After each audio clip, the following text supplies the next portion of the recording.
Hey, what's up? It's Theun, and today we're going to take a look at the Totemic hero talent tree for Resto Shaman. Um, so we'll go ahead and just jump right into it. Most of it's not implemented yet, so I can't give feedback on everything, but we've played with some of the talents that aren't yet implemented in the past, so I kind of have an idea of how they'll work. And I briefly got to play on it on the alpha. Right now, we're still stuck on a loading screen, and as far as I can tell, everyone is in this state. So if we get lucky, I'll also jump in and show you what it looks like. But for now, we're just going to go through the tree. I'll give some feedback and also kind of tell you how it works from the little playtest that I did on the alpha. Uh, so we're unveiling the Totemic hero talent tree. Totemic is centered around a replacement spell for Healing Rain and Wind Fairy Totem called Surging Totem. The goal with this totem is to create an option that alleviates some maintenance in your rotation without adding extra abilities, as well as having a meaningful new totem to pay attention to. So this goal right here is a great goal to have. That's exactly what I wanted from Resto Shaman. Is if they're going to add something in these hero talent trees, it cannot be an additional active button because we already have a ton. I'm out of keybinds. Um, So that's a really good goal to have. And from the little play test that I did, I think they nailed it. A lot of people have been complaining about like the cast time of Healing Rain or feeling like it's constantly needing to get moved because your tank is cutting out of it or something like that. And I'll explain it in just a second, but I feel like they nailed it. So kudos to them. Could not have come up with something better myself. And this is just saying like most of it's not implemented yet, which I'll cover in a second. So we're going to go through the hero talent tree. I'll explain how some of the things work as we go and give some feedback on it. And then if we're lucky, yeah, it doesn't look like we're going to get into the alpha, but I'll at least be able to show you or tell you how things worked. So the first node here is Surging Totem. For Resto Shaman, summons a totem at your feet that immediately and every 5 seconds casts Healing Rain within 30 yards where allies are present. Healing for 30% more than a normal Healing Rain. Lasts for 20 seconds. So this button simply replaces Healing Rain. So you cannot actually cast Healing Rain yourself anymore. This does it for you.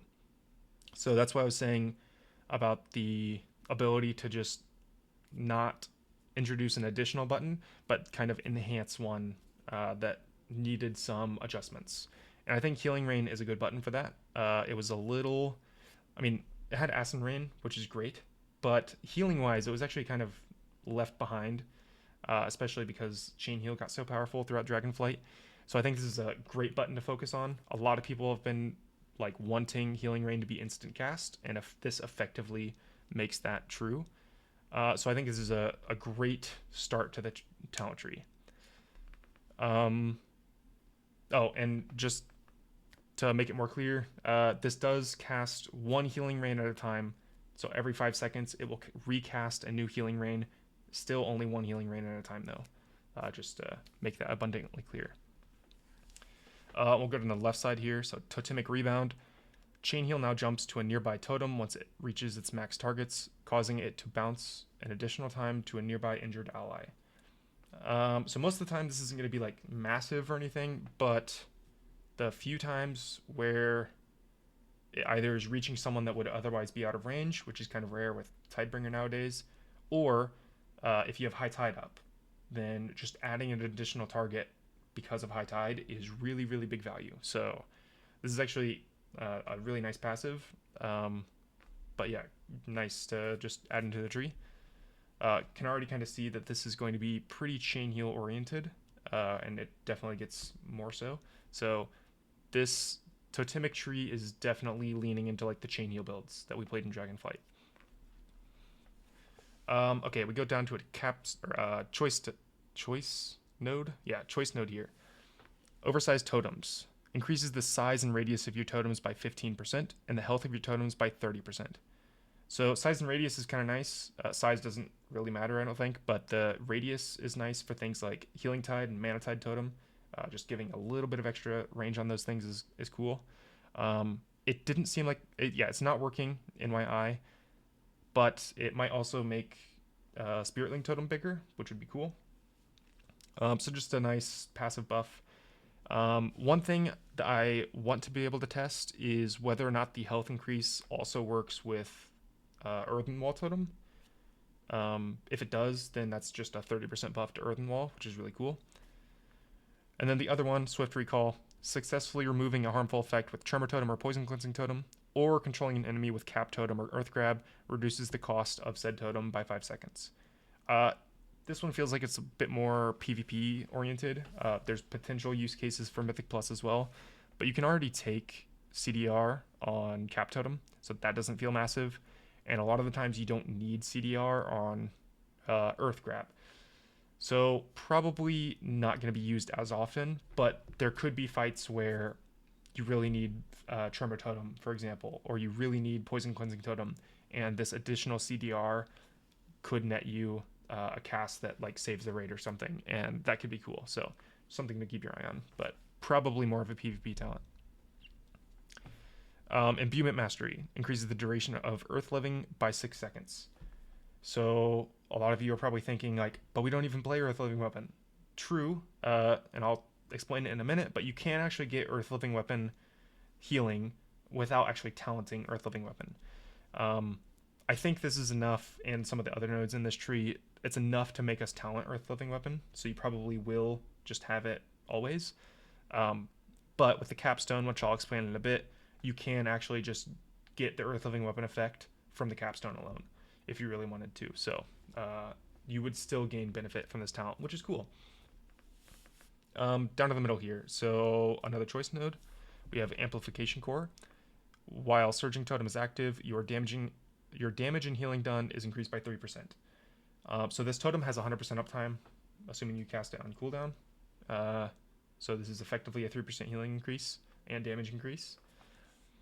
Oversurge. While Ascendance is active, Surging Totem is 150% more effective. Now, I couldn't tell this on the alpha. It didn't seem like Surging Totem was giving you buffed healing rains with this. With this talent. But I assume anything that affects Surging Totem should affect the healing rain. So, for example, if I press Ascendance, then my healing rain cast by Surging Totem is 150% more effective. It didn't seem like that was working, but I'm assuming that's how this talent is meant to work. And if so, then that's kind of cool. It's reminiscent of the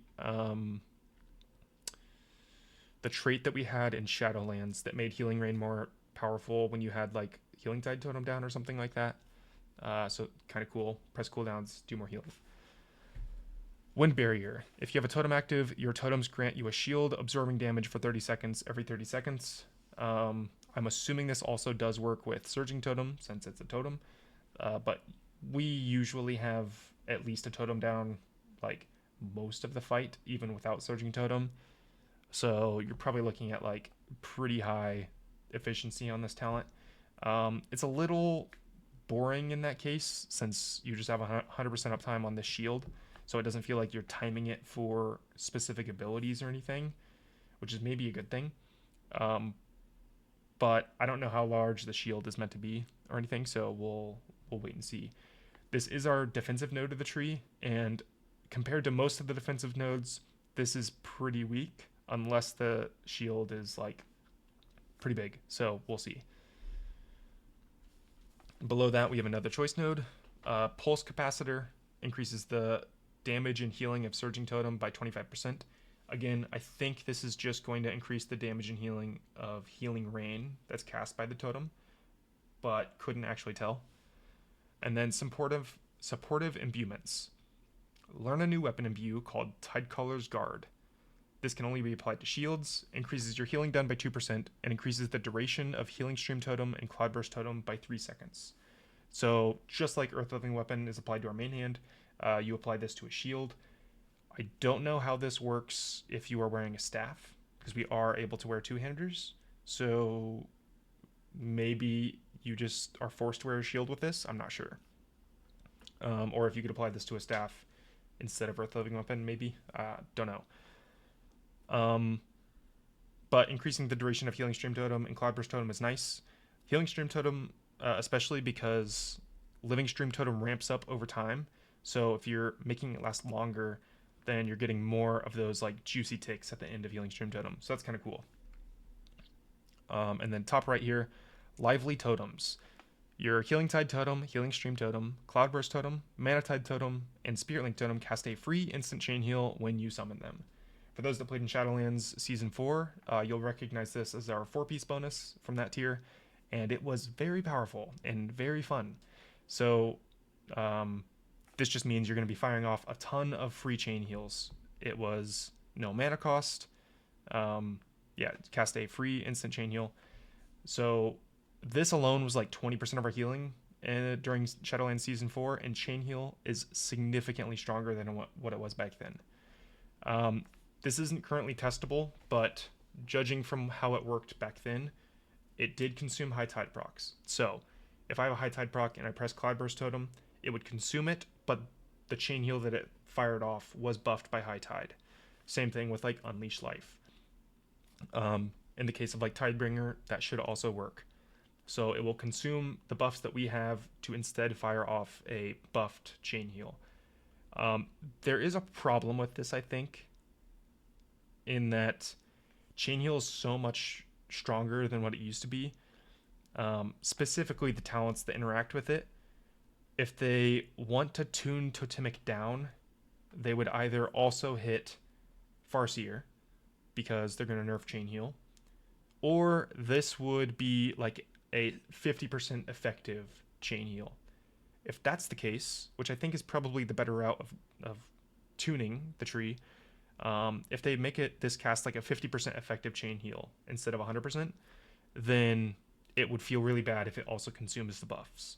So hopefully they're aware of that. I think that's the thing I'm probably most scared of for this tree, is how they're going to be able to tune Lively Totems, because chain heal got just power crept really, really hard in Dragonflight. But it is a super fun talent to play with, so hopefully they're able to keep it in. Reactivity. Your healing spells cause your Healing Stream Totems to heal a nearby ally immediately at 50% effectiveness. Cloudburst Totem stores 25% additional healing. So if you... I read this the first time as like, oh, your Healing Stream Totem's just healing a second person at 50%. But Mavi pointed this out, is you actually have to heal during your Healing Stream Totem to make this trigger. So this is definitely better for Cloudburst Totem, at least currently. But there could be some cool interactions with how Living Stream stacks up that could make this actually pretty good for Healing Stream as well. Can't decide whether or not I want this to just be a passive like buff, like a smaller buff to Healing Stream that you don't really have to play into, or if it's better like this. I think I just need to play around with it more, but it's currently not implemented, so it's hard to say.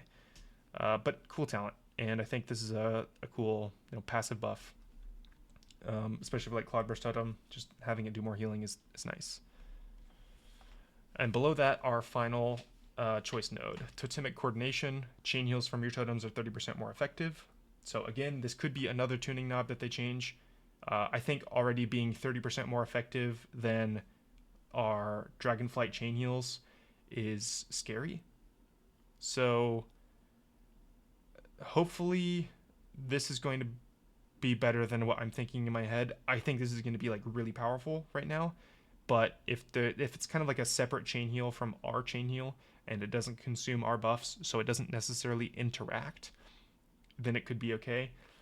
Albeit slightly, slightly less fun that way. But I'm concerned about how they're going to tune these two things. So that's kind of the thing I'm keeping my eye on. And then the other choice is Earth Surge. Allies affected by your Earth and Wall Totem, Ancestral Protection Totem, and Earth Living effect receive 10% more healing from you. This is like an okay talent point. I think you would probably always go Totemic Coordination if it's how I think it is. But there could be a niche scenario, actually. And I think that the best case scenario here is actually you play Ankh Totem, Ancestral Protection Totem, and then you use that to buff your cooldowns by 10%, essentially. So if you're throwing everything, like if you're throwing the kitchen sink at something, let's say you are solo healing a Dream Rend on Fyrakk, you could place down Ankh Totem, press your cooldowns and do a ton of healing, and all that healing is buffed by 10%. Could be a use case for something like that. It also might just be okay with Earthen Wall Totem, but 10% is a little low. I think this is probably pretty good for Mythic Plus though, and also nice for PvP. So not a bad talent. And finally, probably the thing that I'm most happy to see, but also probably needs the most changes, is the capstone, Whirling Elements. So elemental motes orbit around your surging totem. Your abilities consume the motes for enhanced effects. So this is kind of a cool effect. I won't be able to show you it because I can't actually log into the alpha, unfortunately. But they just kind of like swirl around, kind of like a water shield or an earth shield effect, but just located on the totem. And for us, the water mote, your next healing wave or healing surge also heals an ally inside of your healing range at 100% effectiveness. For the really old folks here that played back in Antorus, this is very similar to our Antorus 4-piece, which was super, super fun. Probably the most fun I've had playing Shaman. The problem is you can only do this once per surging totem. So effectively 3 casts per minute, you get like a cleaved healing wave or healing surge inside of your healing rain. I almost wish you would have 3 usable motes and you can kind of choose which ones you want to use, maybe. But that might be a little powerful. But I really like the water mote. The other 2 are okay. One of them is okay. One of them is just outright bad. So we'll do Earth next. So for Earth, for Earth, for us, it's your next chain heal applies Earth Living at 150% effectiveness to all targets hit. And like I said earlier, you can actually not talent Earth Living Weapon, and it will still apply at the 150% increased effectiveness. So that's kind of cool. Cool interaction. You probably are just going to play Earth Living Weapon, but TBD on tuning and stuff. But cool nonetheless that you can actually still get the benefit of this even if you don't have the talent.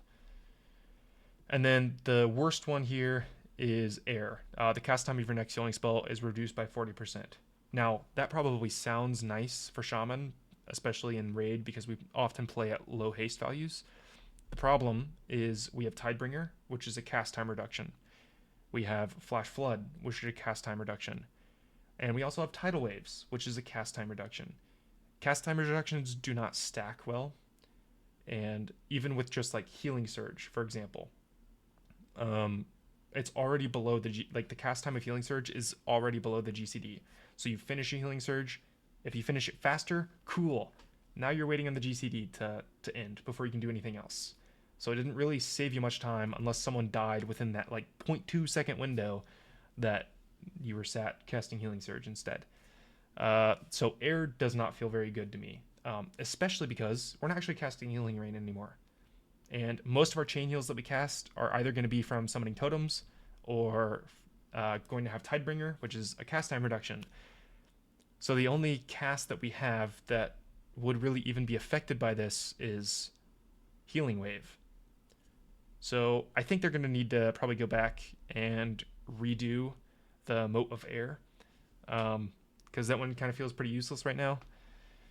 But I like the idea here. I like you essentially get 3 motes to use. It's not too powerful, but it's thematic, feels cool. And especially water. Water feels really nice. It does not seem to work with Primordial Wave, but it was very buggy when I was testing it, so maybe that ends up working. I think it probably shouldn't, but it would be fun to play with, I guess. Okay, I think that is everything that was testable. But it was a really cool talent tree. I like this significantly more than Farseer. This actually gives me a lot of hope for Resto Shaman, because it feels like they understood the spec, and like here, they definitely understood at least one of the problems with the spec. My main concerns are whether or not they can tune the free chain heals. If they can do that, great. My other concern is because this is cast, the healing rains that it casts are on random allies within 30 yards, this has to favor melee. Because if Acid Rain is such a large contribution of our damage, if this goes unranged and is missing all the ads and the boss and stuff, you're losing a ton of damage from Acid Rain, especially in a Mythic Plus setting. If you're not playing with like a full melee group, for example, and it goes on the Hunter 45 yards away, 30 yards away, I guess. I think it's 30. Yeah, 30 yards away. Then, again, you're doing no damage. Hopefully, this favors melee. If it does, fantastic. If it doesn't, you can play around it by using Totemic projection. So it's checking within 30 yards of the totem. So what you can do is summon the totem and then immediately project it 30 yards away from the ranged. That way, the melee group is the only viable targets to pick. But if you also have like Earthen Wall Totem down, you just launched your Earthen Wall Totem into no man's land, right? So that's also not a perfect solution either. Hopefully they are aware of that. Like hopefully they are able to tune it such that it favors melee a little bit more. If you have a couple of stray healing rains, it's not the end of the world, but if it's like 50-50, like sometimes it's in range, sometimes it's in melee, your damage is going to vary quite a lot, even pull to pull, or in Mythic Plus dungeons, like sometimes you would do like double the amount of damage than someone else just from RNG of who your healing rain's going on or what kind of comp they're running with. So those are my two biggest concerns, I think. And then I think the moat of air needs adjusted. The rest of it I think is really cool, and I'm really excited to play with it. So let me know what you guys think. And I'll probably make another video sometime soon. I'll give them like a week or two maybe to take a look at like if they're changing anything with the Resto Shaman tree or just Resto Shaman in general, because I think a couple things need to change.